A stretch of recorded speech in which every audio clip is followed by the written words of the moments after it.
এগ্ৰিকালচাৰৰ কাৰণে agriculture horticulture যিমান course আছে তাতে ইংলিছটো ইনক্লুড নাই বাট ভেটেনাৰী আৰু ফিচাৰীত ইংলিছ ইনক্লুড আছে ইংলিছৰ মাৰ্ক ইয়াতে চোৱা হ'ব এইবাৰ নতুন চেঞ্জেছ 25 ইয়াৰ্ছ যদি কাৰোবাৰ ওপৰত দেন ভেটেনাৰী চিট নাপায় আপোনালোকে ৰেংক 1 হ'লেও নাপায় Assam agriculture university entrance test হ'ব তাৰে স্ক'ৰৰ থ্ৰু দিয়ে ভেটেনাৰী আৰু ফিচাৰী এডমিশ্যন হ'ব দেন ফেকাল্টি অফ ভেটেনাৰী চায়েন্সত ফাৰ্ষ্ট BBSc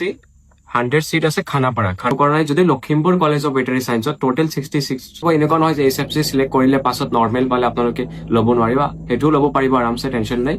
আৰু ইন কেছ ফাৰ্ষ্ট কাউন্সিলত আপোনালোকে নৰ্মেল SFC সিট ল'লে পাছত নৰ্মেলত পাই গ'লে দেন সেইখিনি আপোনালোকক ৰিফাণ্ড দিয়া হ'ব সেইখিনি টেনশ্যন নাই বাট ফৰ্ম ফিল আপৰ টাইমত SFC সিলেক্ট কৰিব লাগিব ভেটেনাৰী এক্সাম কণ্ডাক্ট কৰিব EU সেটৰ থ্ৰু দি ন' নিট ৰিনিট যিমানে হওক ইয়াতে তোমাৰ কোনো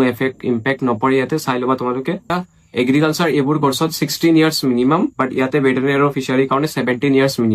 মিনিমাম হ'ব লাগিব 2026ৰ আগষ্ট মান্থলৈকে এবাৰ জনাই দি আছো ক্লিয়াৰলি ভেটেনাৰী আৰু ফিচাৰী এই দুটাৰ ইলিজিবিলিটি ক্ৰাইটেৰিয়া চেঞ্জেছ হৈছে এইবাৰ ফিজিক্স কেমেষ্ট্ৰি বায়' ইংলিছ চাৰিটা ছাবজেক্ট মিলি আপোনালোকৰ 50% জেনেৰেল আৰু OBCৰ এগ্ৰিগেট মাৰ্কছ থাকিব লাগিব আৰু SC STৰ কাৰণে 40% এগ্ৰিগেট মাৰ্কছ বাট এগ্ৰিকালচাৰ দেন হৰ্টিকালচাৰ এইবোৰ যিমান কোৰ্চ আছে তাতে ইংলিছ নাই তাতে উইদাউট ইংলিছ ফিজিক্স কেমেষ্ট্ৰি বায়' তাতে আৰু এটা চেঞ্জেছ আছে যে উইদাউট ফিজিক্স এইবাৰ পাৰিব বায়' কেমেষ্ট্ৰি এগ্ৰিকালচাৰ ইন কেছ কাৰোবাৰ এগ্ৰিকালচাৰ ছাবজেক্ট আছিল উইদাউট ফিজিক্সো পাৰিব এইবাৰ তাতে 50% আৰু 40% থাকিব লাগিব এইখিনি বিগ চেঞ্জেছ এটা ইউনিভাৰ্চিটিৰ ফালৰ পৰা